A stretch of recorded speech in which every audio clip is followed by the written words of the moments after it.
நம்ம சேனலுக்காக சப்போர்ட் பண்ணுற எல்லா ஃப்ரெண்ட்ஸுக்கும் எல்லா நண்பர்களுக்கும் ரொம்ப ரொம்ப நன்றி. இன்றைக்கி என்ன ரெசிபினா பட்டர் எக் மசாலா எப்படி செய்யலாம் பார்க்கலாம் வாங்க. ஃபஸ்ட்டு நம்ம முட்டையை வேக வச்சு எடுத்துக்க போகிறோம். முட்டை வேகிறப்ப எப்பையும் ஒரு ஸ்பூன் உப்பு சேர்த்து வேக வைங்க.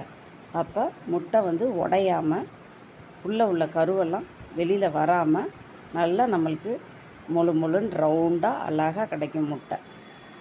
அதுக்காக தான் இந்த உப்பு சேர்க்குறது. முட்டை வேகிறதுக்கு ஒரு 5 to 7 மினிட்ஸ் ஆகும். இந்த பட்டர் எக் மசாலா சாப்பிட்றதுக்கு ரொம்ப டேஸ்ட்டாக நல்லா காரமாக சூப்பராக இருக்கும். தயிர் சாதம், ரச சாதம், சாம்பார் சாதம் இதுக்கெல்லாம் தொட்டுக்கிறதுக்கு இந்த பட்டர் எக் மசாலா நல்ல காம்பினேஷன். ஃபஸ்ட்டு பச்சை மிளகாய், ஒரு 4 பச்சை மிளகாய், 5 பல் பூண்டு, ஒரு துண்டு இஞ்சி, 3 வெங்காயம் சேர்த்துருக்கேன். ஏன்னா 5 முட்டைக்கு இது கரெக்டான அளவு.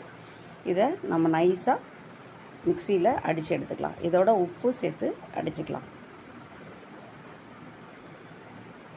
இதோட 3 வெங்காயம்னா 3 தக்காளி சேர்த்துக்கோங்க. ஈவனாக சேர்த்துக்கோங்க. அப்போ தான் நல்லா டேஸ்ட்டாக இருக்கும். அதையும் மிக்சியில் அரைச்சி எடுத்துக்கலாம். வேக வச்ச முட்டையை நல்லா ஆறுனதுக்கப்புறம் முட்டை உரிங்க. அப்போ தான் முட்டை இது மாதிரி ஓடு அழகாக பிரிஞ்சு வரும். இல்லைன்னா சதை பேர்ந்துட்டு வரும். எப்பயும் ஆறினோன்னே சுடு தண்ணியை கீழே ஊற்றிட்டு பச்சை தண்ணி உடனே வேணும்னா பச்சை தண்ணி உடனே முட்டையில் ஊற்றி அதுக்கப்புறம் முட்டையை எடுங்க. முட்டை அழகாக முழுன்னு இது மாதிரி வரும், உடையாமல் வரும். அவ்வளோதான். எல்லா முட்டையும் இது மாதிரி உரித்து நம்ம எடுத்து வச்சுக்கலாம். ஒரு பேனில் தேவையான அளவு ஆயில் ஊற்றி சோம்பு போட்டு தாளிச்சிக்கலாம். பெருஞ்சீரகம்னு சொல்லுவாங்க, சோம்புன்னு சொல்லுவாங்க. சோம்பு போட்டு தாளிச்சிக்கலாம். இதோட அரைச்சி வச்ச வெங்காயம், இஞ்சி பூண்டு, பச்சை மிளகாய் இதெல்லாம் வாணலில் நம்ம இது மாதிரி வதக்கிக்கலாம். நம்ம அரைச்சி சேர்க்கறதுனால எண்ணெய் பிரிகிற அளவுக்கு நல்லா அந்த பச்சை வாசனை போகணும். அந்த அளவுக்கு வதக்கிக்கலாம். உங்களுக்கு தனியாக எண்ணெய் பிரிஞ்சு அப்படி தெறிக்கும். அப்போ தான் பச்சை வாசனை, வெங்காயம் பச்சை வாசனை போய் கரெக்டான பதத்துக்கு வந்துருச்சுன்னு அர்த்தம். அதுக்கப்புறம் தான் நீங்கள் மசாலா சேர்க்கணும். இப்போ அரைச்சி வச்ச தக்காளியும் அதோட சேர்த்துக்கலாம். ரெண்டையும் நல்லா வதக்கிக்கலாம். தக்காளி வதங்குறப்ப நீங்கள் இது மாதிரி ஒரு தடவை இது மாதிரி வதக்கி விட்டுட்டு மூடி போட்டு சிம்மில் ஒரு 5 நிமிஷம் வச்சுருங்க. அப்போ தனியாக உங்களுக்கு அப்படியே எண்ணெய் தனியாக பிரிஞ்சு வர்றது உங்களுக்கு தெரியும். மூடி போட்டு நம்ம ஒரு 5 நிமிஷம் சிம்மில் வச்சு வேக வைக்கலாம். 5 நிமிஷம் ஆயிடுச்சு. இப்போ பாருங்கள், தனியாக எண்ணெய் தெறிக்குது பாருங்கள். இது மாதிரி தான் வந்ததுக்கப்புறம் தான் நீங்கள் மசாலா சேர்க்கணும். தக்காளியோட அந்த நிறம் மாறிடுச்சு பாருங்கள், அதோட கலரே மாறிடுச்சு பாருங்கள்.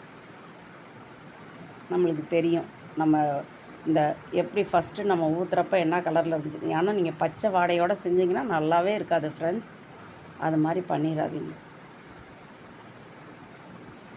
அவ்வளோதான். இதுக்கு இப்போது மசாலா சேர்க்கலாம். மல்லித்தூள் 1 ஸ்பூன், மிளகாய்த்தூள் 2 ஸ்பூன், பெப்பர் 2 ஸ்பூன், ஜீரகத்தூள் ஒரு 1/4 டீஸ்பூன் போடுங்க, ரொம்ப வேணாம்.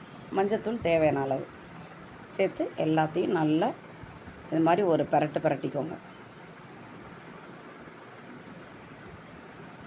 சிம்மிலே வச்சு செய்யுங்க, இல்லாட்டி அடி பிடிக்கும். நல்லா இது மாதிரி வதக்கிக்கோங்க. இப்போது கொஞ்சம் கொதிக்க விடலாம். அப்போ தான் இப்போ போட்ட மசாலா அதோட பச்சை வாசனையெல்லாம் போய் நல்ல டேஸ்ட் கொடுக்கும். ஒரு 1/4 டம்ளர் தண்ணி ஊற்றுங்க போதும். ரொம்ப தண்ணி ஊற்றிடாதீங்க, அந்த வாசனை போகிறதுக்காக தான். இப்போ கொதிக்கட்டும்.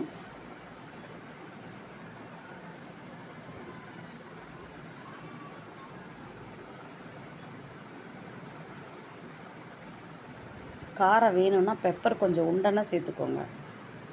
இப்போ நம்ம வந்து ஆல்ரெடி தக்காளி 3 தக்காளி சேர்த்துருக்கோம்.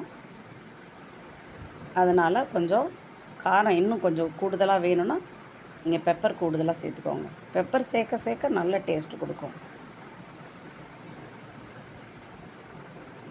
மசாலா நல்லா பச்சை வாசனையெல்லாம் போயிடுச்சு. நல்லா எண்ணெய் பிரிஞ்சு தனியாக வருது. அவ்வளோதான். இப்போது நம்ம இதோட பட்டர் சேர்க்கலாம். அமுல் பட்டர் நான் சேர்த்துருக்கேன். இந்த அளவுக்கு சேர்த்தா போதும். ரொம்பவும் சேர்க்காதீங்க. ஏன்னா ஆல்ரெடி ஆயில் இருக்குது, எக்கு வேறு, அதனால் கம்மியாக சேர்த்துக்கோங்க. சில பேர்லாம் நிறைய பட்டர் போடுவீங்க, அது வந்து நம்மளுக்கு செரிமானம் ஆகாது. அதனால் கொஞ்சம் கம்மியாகவே சேர்த்துக்கோங்க. ஆனால் இந்த பட்டர் வந்து எக் மசாலாவோட சேர்றப்போ அதோட ஃப்ளேவர் டேஸ்ட்டு ரொம்ப சூப்பராக இருக்குங்க. ட்ரை பண்ணி பாருங்கள். முட்டையை இது மாதிரி கட் பண்ணிக்கலாம். ஏன்னா அந்த மசாலா உள்ளே போகும். அப்போ சாப்பிட்றதுக்கு நம்மளுக்கு நல்ல டேஸ்ட்டாக நல்லாயிருக்கும். இல்லாட்டி மேலே மட்டும் மசாலா இருக்கும், உள்ளுக்குள்ளே மசாலா போகாது. அதனால் இது மாதிரி 4 சைடு கட் பண்ணிக்கலாம். எல்லா முட்டையும் அது மாதிரி கட் பண்ணி நம்ம எக் மசாலா கூட சேர்த்துடலாம்.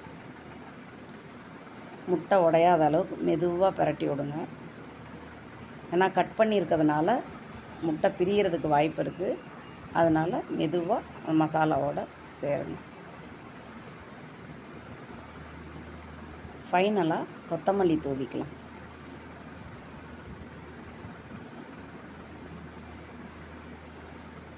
அவ்வளோதாங்க, பட்டர் எக் மசாலா ரொம்ப டேஸ்ட்டாக நல்லா காரசாரமாக சூப்பராக இருந்துச்சுங்க. நீங்களும் செஞ்சு பாருங்கள். நல்லா இருந்துச்சுன்னா எனக்கு லைக் பண்ணுங்கள், ஷேர் பண்ணுங்கள், கமெண்ட் பண்ணுங்கள். மிஸ்டேக் எது இருந்தாலும் எனக்கு கமெண்ட் பண்ணுங்கள். Thank you friends. தேங்க்யூ ஃபார் வாட்சிங்.